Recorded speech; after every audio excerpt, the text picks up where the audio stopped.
Bismillahirrahmanirrahim. Assalamualaikum warahmatullahi wabarakatuh, and a very good afternoon, ladies and gentlemen. Welcome and thank you for willing to attend the scientific paper presentation session. We also want to express special thanks to all of the presenters for their willingness to share their invaluable knowledge on their research paper.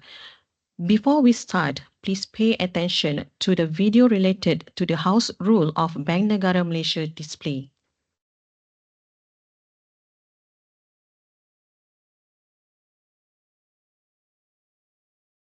Welcome to Sasana Kijang, a center of knowledge and learning excellence established by Bank Negara Malaysia.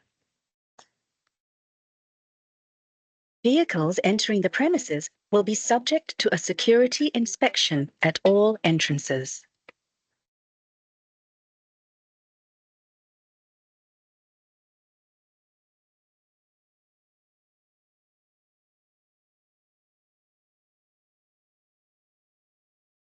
All guests are required to walk through the metal detector as part of the security requirements.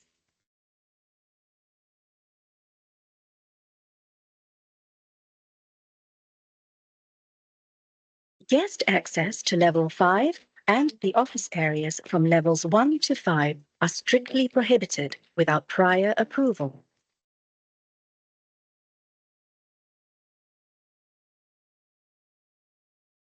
Sasana Kijang is a Wi-Fi enabled area.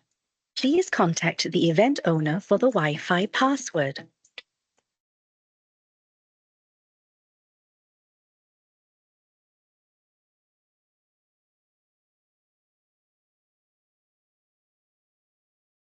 Please set your handphone on silent mode to ensure the smooth running of events.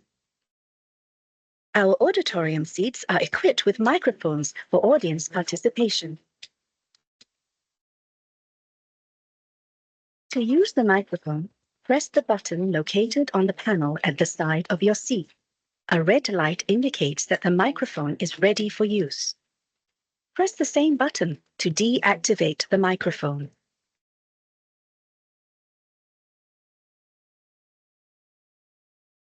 Smoking is strictly prohibited indoors. Should you wish to smoke, please proceed to the designated smoking areas.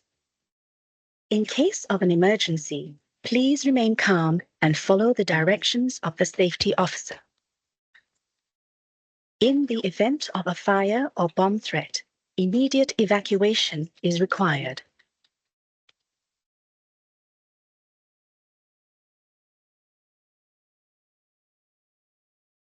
During a medical emergency, please contact the security counter or any of the available auxiliary police for medical emergency response.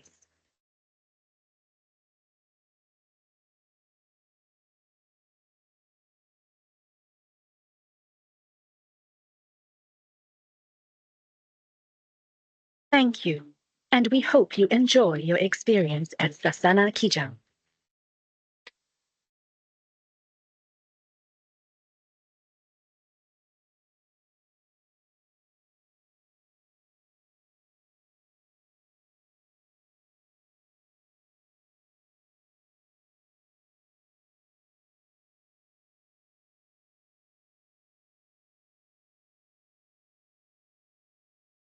Ladies and gentlemen, for your information, there will be two presenters who will be presenting their research paper in this first session. Before we start with the presentation, allow me to remind a few rules that presenter must follow. The presenter is given 10 minutes to present the research paper. The first bell will ring as soon as the presenter begins their presentation. The second bell will ring 2 times to indicate the presenter has 2 minutes left to finish the presentation. The third bell will ring 3 times to indicate the end of the presentation session. After the presentation ends, the Q&A session will begin immediately. The allocated times given is 5 minutes, and the bell will ring 2 times to indicate the end of the Q&A session. For online attendees, you may submit your question in the Q&A tab. All presenters must be adhere at the time given and are kindly requested to be aware of your turn of presentation to ensure the smoothness of the presentation session. All presenters are required to remain seated in the presentation room until the end of the session as a sign of respect to the other presenter. Without further ado, let us welcome Yang Berusaha Encik Wan Muhammad Syahrul Nizam bin Wan Najuri as the moderator that will be conducting the first session, Harmonisation of AI and Big Data and Industrial Modernisation in the Economic Development.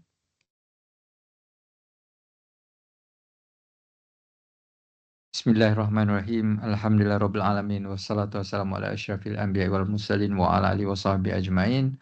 Allahumma salli ala Sayyidina Muhammad wa ala alihi wa sahbihi ajma'in.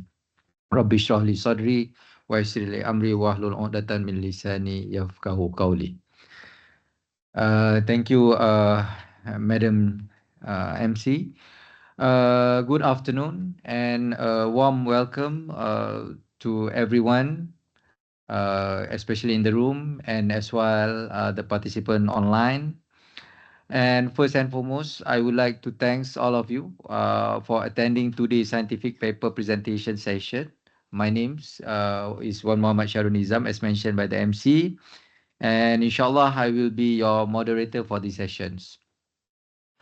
Okay, for today's session, we will have two esteemed presenters who will share their research. And I will remind for each presenter, as mentioned earlier, you only have 10 minutes to present the papers, and followed by a 5-minute question and answer session. I would like to kindly remind everyone to put your mobile phone on silent mode to ensure that the session runs smoothly without any interruptions. Okay, I believe the presenter is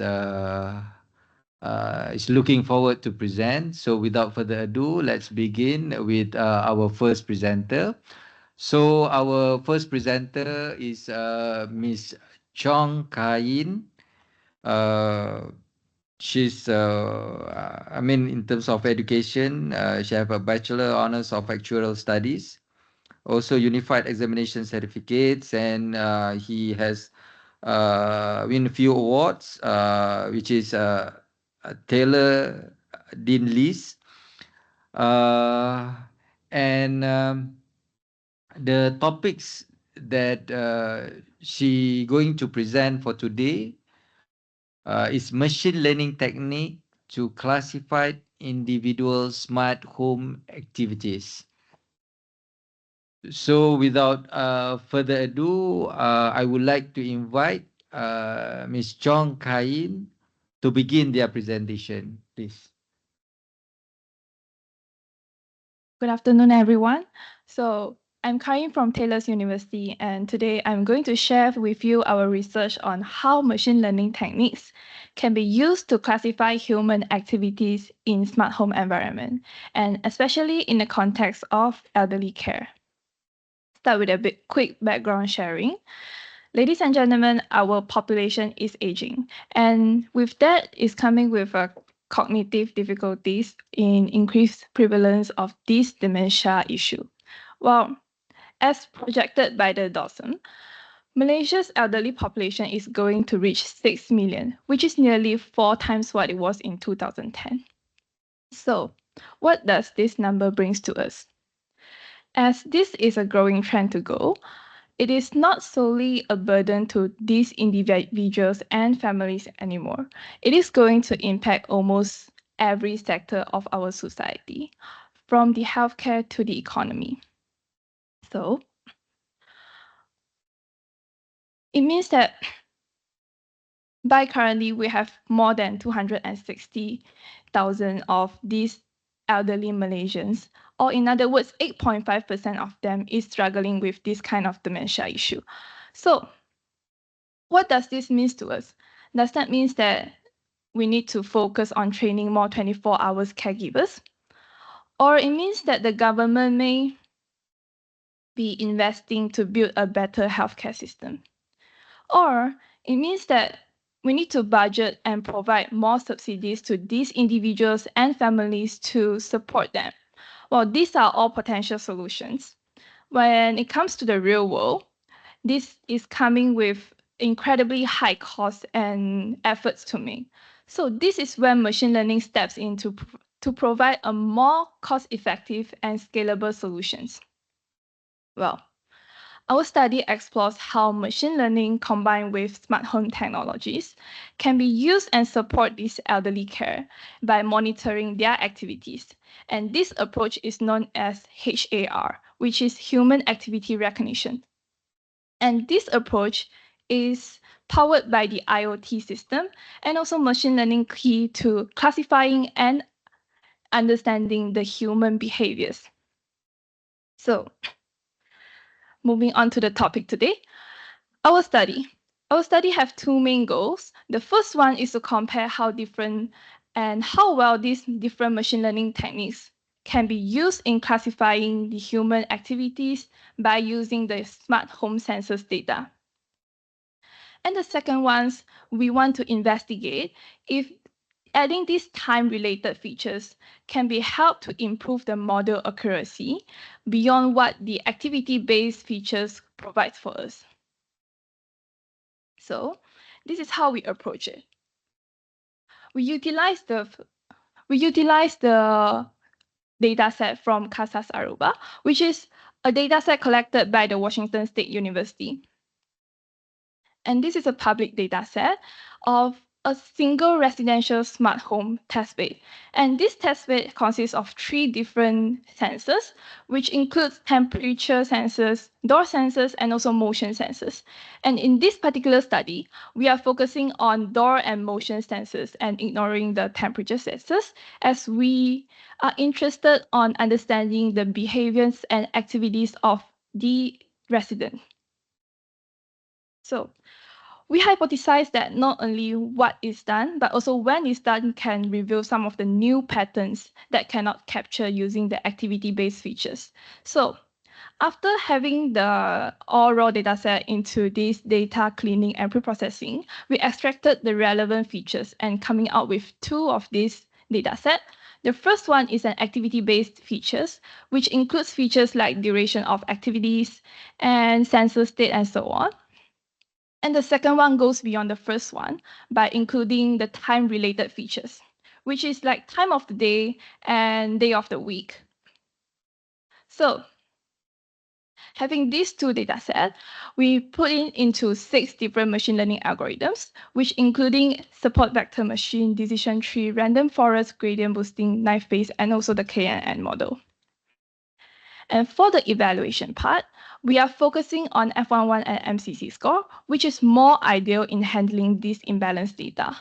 And moving on, we do a 70 and 30 split, which 70% of instances from each activity goes for the first dataset, and 70% of 220 days randomly selected for the second dataset. Now, let's dive into what we found out. The first, we compare the machine learning algorithms in classifying ADLs. We find out that after reviewing these debaters, gradient boosting came out on the top, which also performs the best in recognizing and predicting these activities. And the tree-based methods closely follow out after the gradient boosting also perform pretty well. And in contrast, the knife-based doesn't perform that ideal, and it seems to be the weakest model across most. And behind that, the logic may be because of knife-based assumes that features are independent from each others, which is not quite aligned with the sensor interconnection relationship over here. And next on. Okay, next on, we investigate if time-related features helps in increase the model accuracy. And in short, it does. Most of the algorithms have increased the accuracy after we added the time-related features. However, it doesn't work the same for the knife-based model. And across most of the model, SVM shows the biggest improvements over here.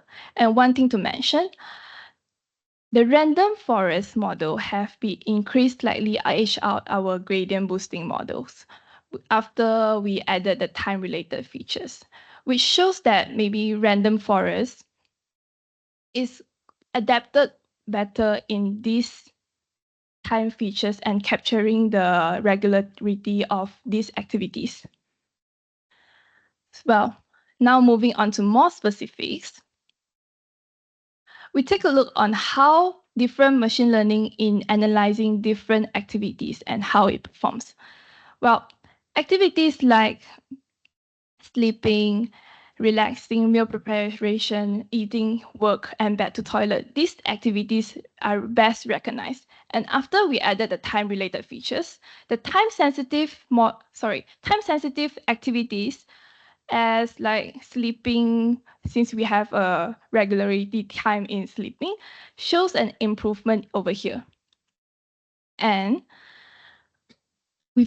we are facing some of the difficulties in analyzing particular activities over here, which is like washing dishes and housekeeping, which these two activities doesn't see a clear temporal patterns, and we can't see a consistent sensor activations over these two, because like housekeeping can be happening around each corner of our rooms, right?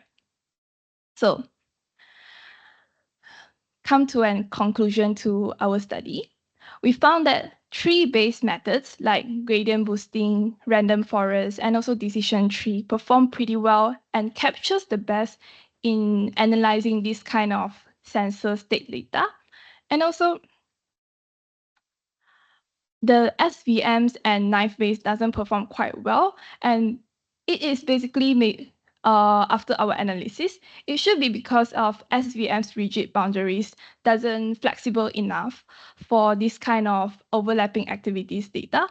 And also for the knife-based, it assumes that features are independent with each other, which is quite not aligned with the nature of our data over here, because sensors could be interconnected, and this is maybe the main reason behind why knife-based comes to the weakest algorithms over here. And of course, there are rooms for improvement to make. Future work may focus on discovering maybe and more advanced feature engineering or selection methods to focus to analyze those activities like I mentioned before, which is quite hard for the current features we have now to capture. And also, we recommend that maybe this kind of machine learning algorithms can apply into real world, especially here in Malaysia. Well, this comes with some of the cost in bringing out these kind of sensors things over here. Okay. Well, I think that's all for today. And thank you so much for your attention. Is there any question? Okay. Thank you very much for the presenters for such insightful findings. So I would like to give the floor to the audience in the room for any question, and as well as for the online participant, you can just post the question via the online.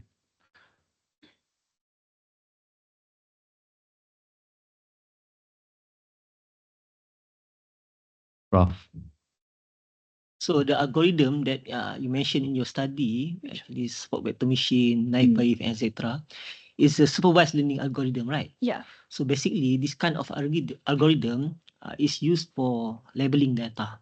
So you have some features and you have some label on your data.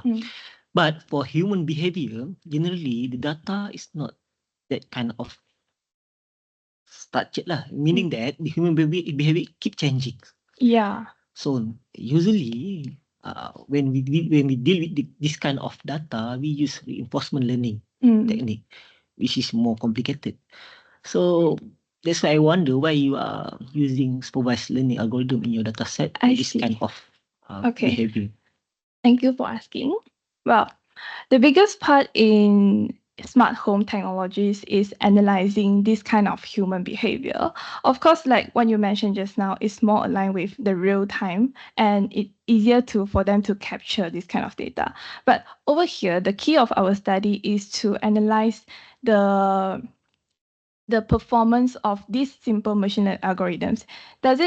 We want to see that if time features can increase our model accuracy. So over here, we are screening out and try to analyze from an historical database, which can come with this kind of, how do we see, these activities is analyzed before that. So before turning from sensor data into activity data, that's kind of processing over here. But now we are focusing on the afterwards. If time-related features are related and these regularities can affect the model increments for machine learning algorithms. Yeah. Pardon? You even try reinforcement learning in your case? For this case, we haven't tried over the like DNN or deep learning models over here yet. And we are trying to find out like which features is more insightful in these machine learning techniques. So instead of going through this focus on the models here, we are focusing on the features engineering part to see if time-related time-related features can be impactful for these machine learning algorithms to capture, and is the regularity or the time is important for these algorithms to capture. Yeah. I think misunderstand me. Reinforcement learning is not deep learning something else. It's learning that when you have some new input, they learn the new input without learning the features without going through the feature engineering part, right? I understand from you because for machine learning, we have some of the steps. For example, like feature engineering, we can skip over the feature part for the machine themselves to read this, which are the important features for this, right? So, but it also include that we need to input this, which data are we inputting over here? Because here we are doing now is to transform the raw data, which is a quite long time series data, and a quite long of time series data. Maybe I'll discuss with you later. Thank you. Okay, Prof. I think it can be continued during the lunch. Okay. Thank you very much. So can we give applause to Ms. Chong? Okay, let's move to the second speaker, and it's actually our final speaker. So the final speakers will present the paper entitled Pertumbuhan Ekonomi dan Analisis Data Bertopologi. So his name is Muhammad Sabri Ismail.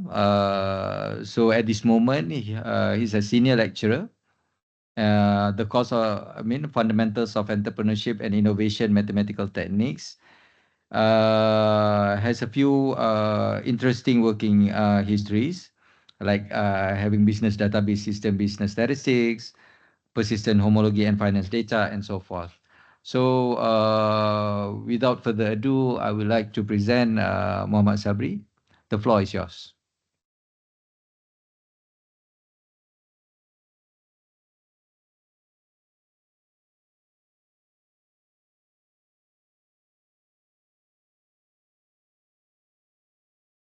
Ini boleh guna ya? Oh, slide.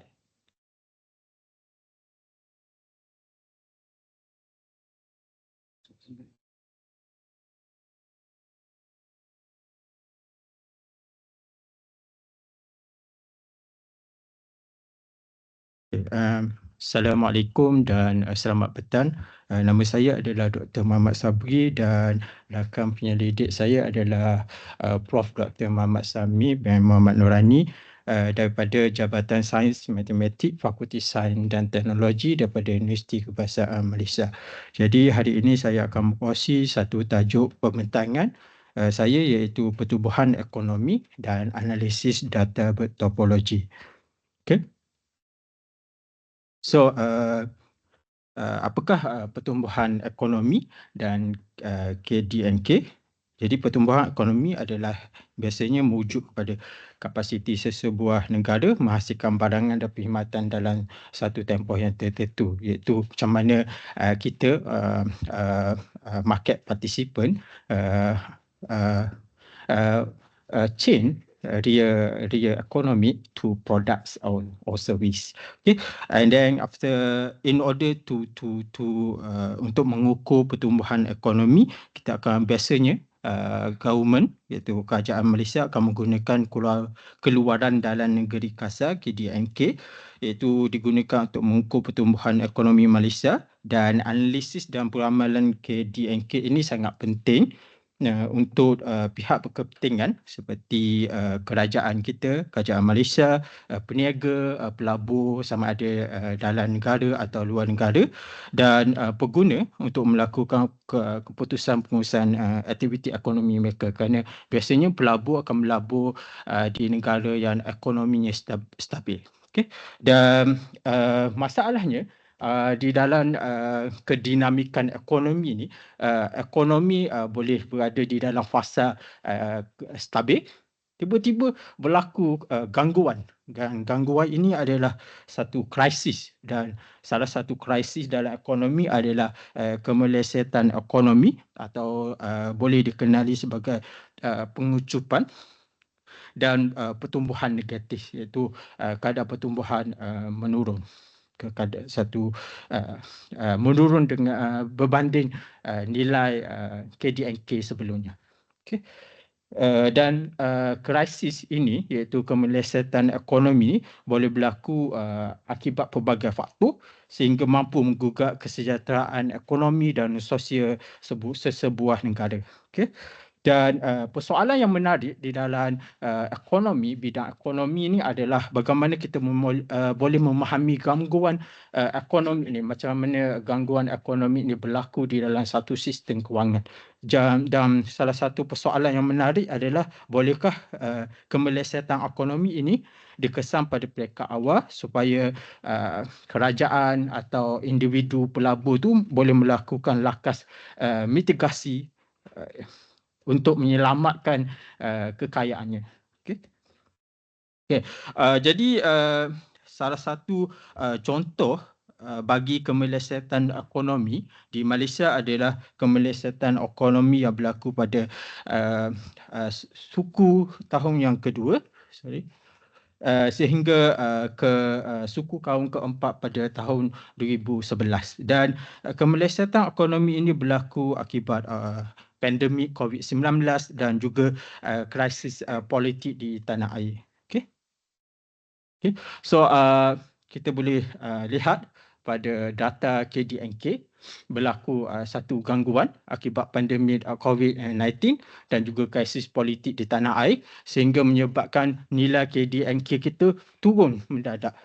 Dia corak kenaikan tu seolah-olah linear, tapi ada gangguan. Kalau kita guna model linear, kita tak akan dapat memodelkan kedinamikan indeks KD&K ni. Okay. So oleh itu saya cuba saya akan bentangkan sampel data.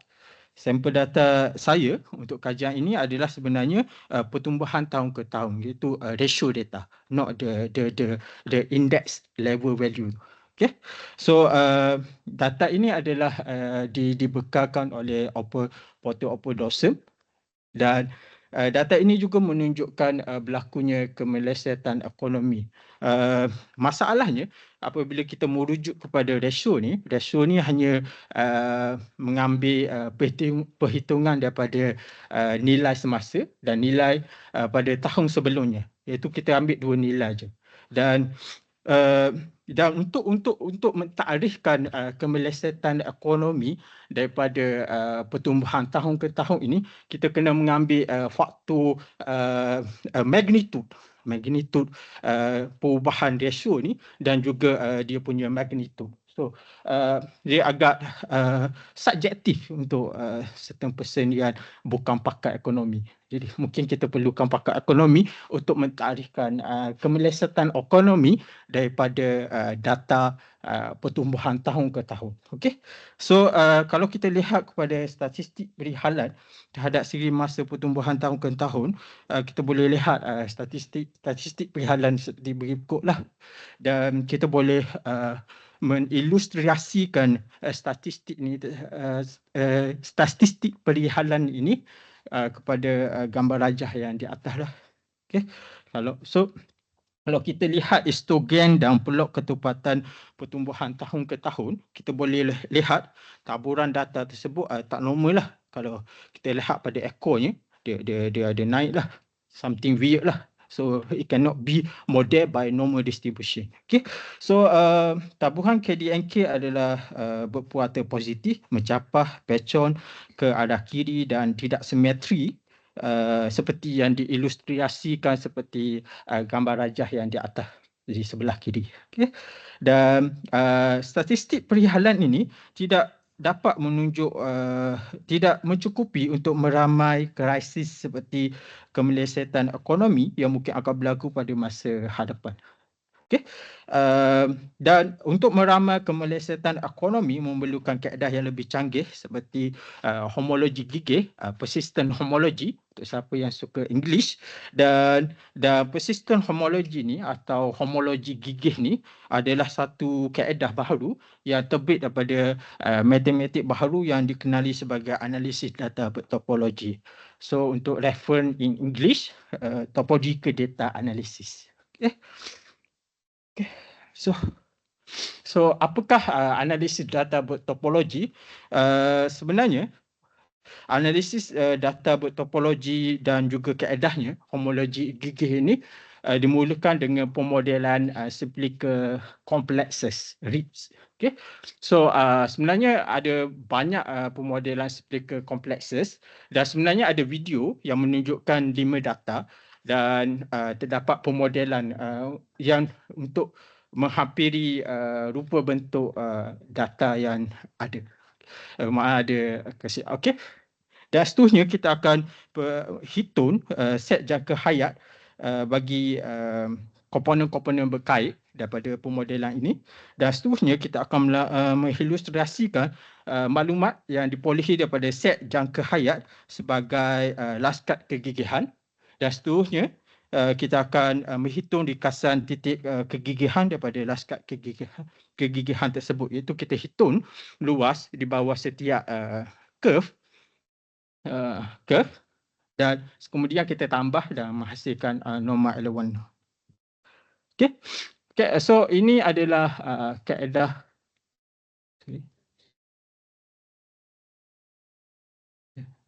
Next slide.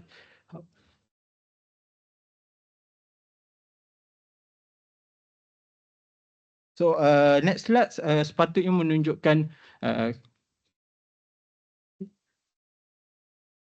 next slide akan menunjukkan kaedah kajian keseluruhannya, iaitu kita ambil data daripada pertumbuhan tahun ke tahun. Seterusnya kita melakukan kaedah pemetaan taken untuk menghasilkan data berdimensi tinggi, dan daripada data berdimensi tinggi ini kita akan guna kaedah tertingkat Glonso untuk mengambil subset data, dan subset data itu boleh diilustrasikan sebagai point cloud data, iaitu data titik awan, dan data titik awan ini akan digunakan sebagai input kepada persistent homology untuk menghasilkan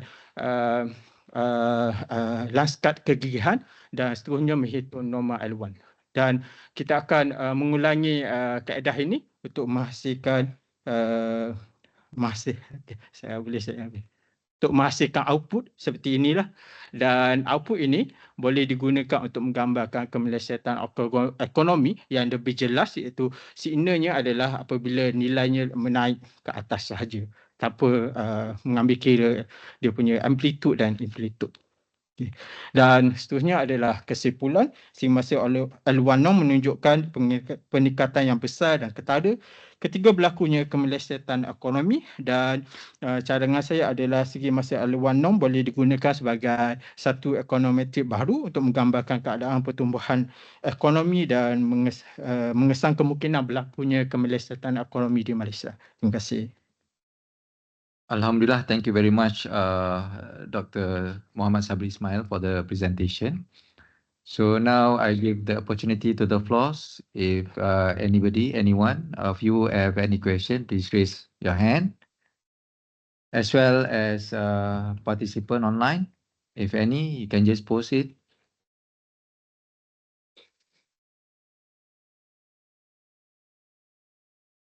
Anyone? Everybody? Oh, good. Okay.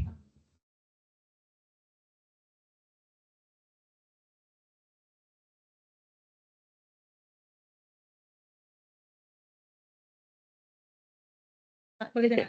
Okay. Boleh dengar. Okay. Okay. Boleh saya tanya pengesanan ekonomi ni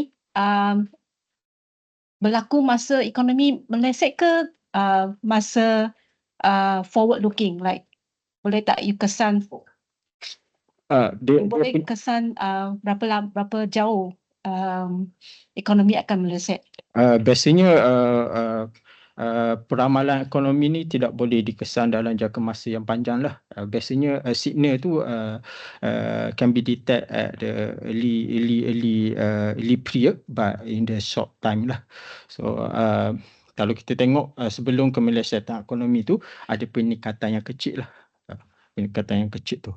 So it represent our early warning signal. But the capacity for this method to detect early warning signal can be tested statistically, so that we can offer strong conclusion lah whether this method can detect early warning signal or not.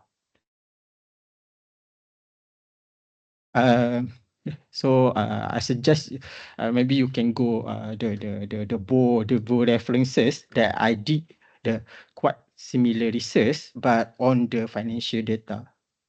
So yeah, you can get the whole pictures. Okay. Thank you, ma'am. Anyone? So we already have the representative on the other side. So how about the left? I mean the middle and the left side. Oh, at the back. Oh, thank you, Cik. Hello, Doktor.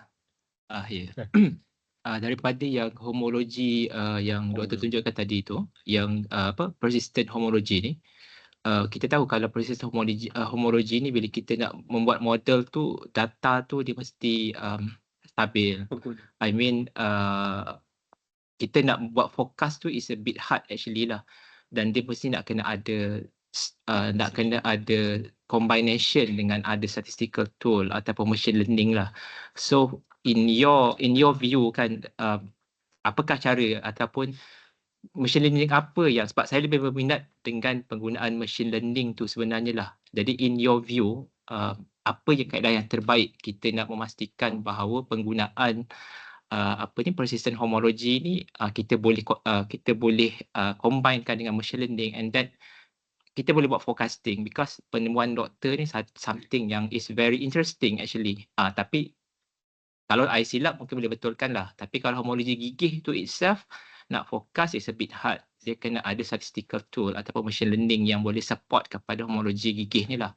So maybe doktor can respond on this. Untuk jawapan yang pertama, metod ni tak memerlukan data yang stable, kerana kaedah ni teguh. Kerana untuk andaian di dalam bidang statistik, kita mengandaikan data ni sebenarnya adalah observation of a system. Kita observe dan kita kata statistik tu adalah the unbiased and precise statistic for certain measure. So data ni ada ralat. So homologi gigih ni adalah kaedah teguh yang boleh extract topological information even the data is have a certain amount of errors lah, amount of errors. So dia method ni adalah teguh terhadap ralat data dan memang ada mathematical proof untuk show that lah. Dan dia maksudnya dia tak perlukan data yang stabil. Dan untuk sebenarnya kaedah ini boleh men-highlight certain characteristic if we know how to use it. So kalau data yang bertaburan dengan taburan yang besar, biasanya dia akan memberikan nilai yang banyak. Contohnya dalam kajian saya ni, saya menggunakan 4 data KD&K pada tempos masa yang berbeza. So saya kalau kita kira pada ratio hanya mengira data pada keadaan semasa dan keadaan sebelumnya. Jadi saya kira daripada 4 data yang pertama, data sebelumnya lagi, sebelumnya lagi. So kita mengambil maklumat yang lebih banyak. Dan sebenarnya masalah data KD&K ni dia adalah low frequency.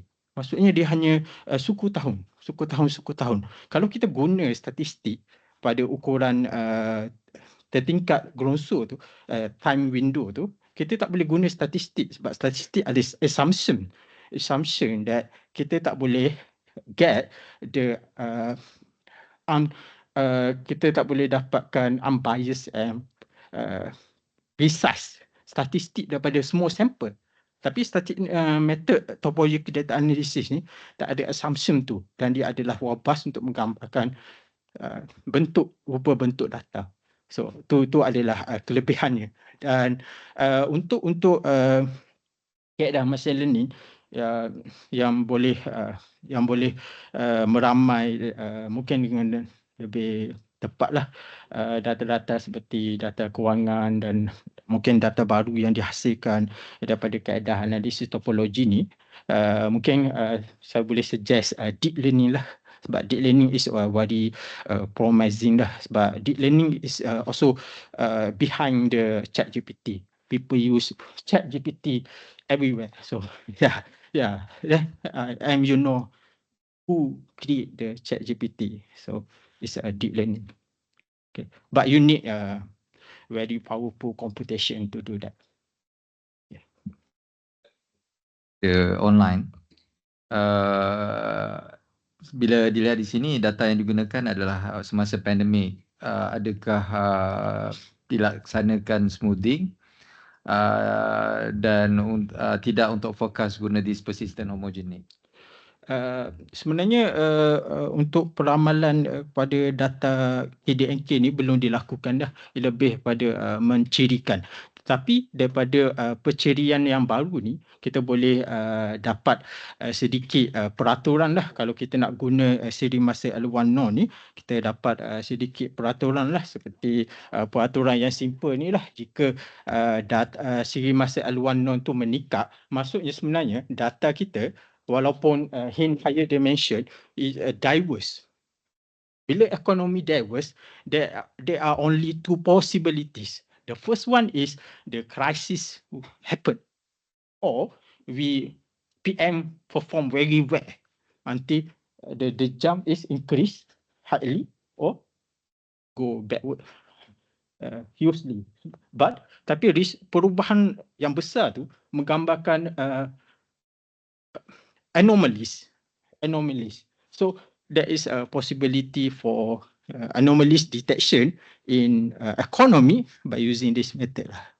But kita perlu dapatkan peraturan lah untuk menggambarkan keadaan ekonomi daripada perwakilan siri masa L1 yang baru ni. Okay. Alright, is it okay?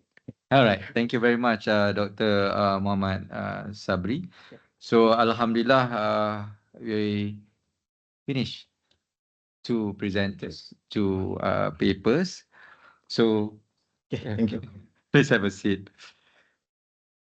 Okay. We also would like to welcome Yang Bagi Datuk Seri Dr. Muhammad Uzair, our Chief Statisticians in the room. Okay, I would like to thanks to all presenters, both Ms. Chong Kain and Dr. Sabri. Please give a round of applause to both speakers for a very insightful presentation and findings. And I would also like to thanks all the audience and also the participant online to participate in this session. And I hope everyone in the room as well as in online has gained valuable insight from the presentation. And that conclude for today's session. And I will now hand the floor back to the organization. Please.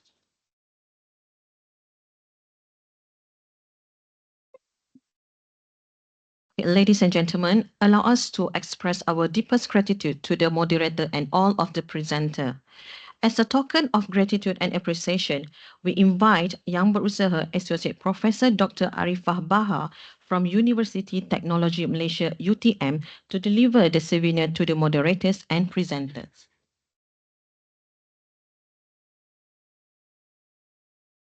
We invite Yang Berusaha Encik Wan Muhammad Syarul Nizam bin Wan Najuri as the moderator to receive the token of appreciation.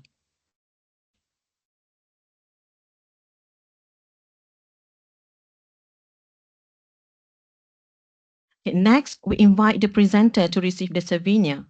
First, Ms. Chong Ka Yin.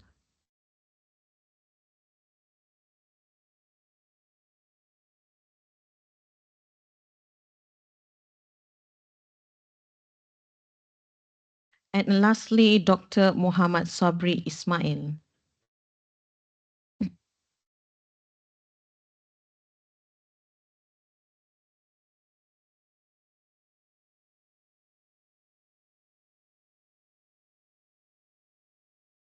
And again, I would like to invite all the presenter to have a photo session. Presenter, Dr. Sabri and Ms. Chong.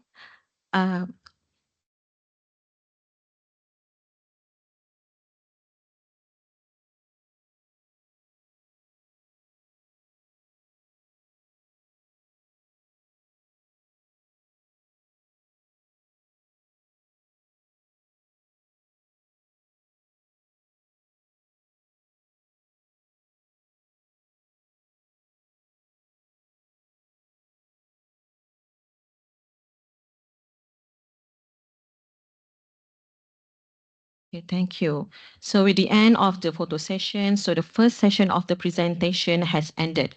The second of the presentation will be continued at 2 p.m. So please be informed that all presenter and attendees need to be ready in the room 15 minutes earlier, which is at 1:45 p.m. for the smoother of the event. So all the presenter and attendees are invited for the lunch located at the ground floor. Thank you.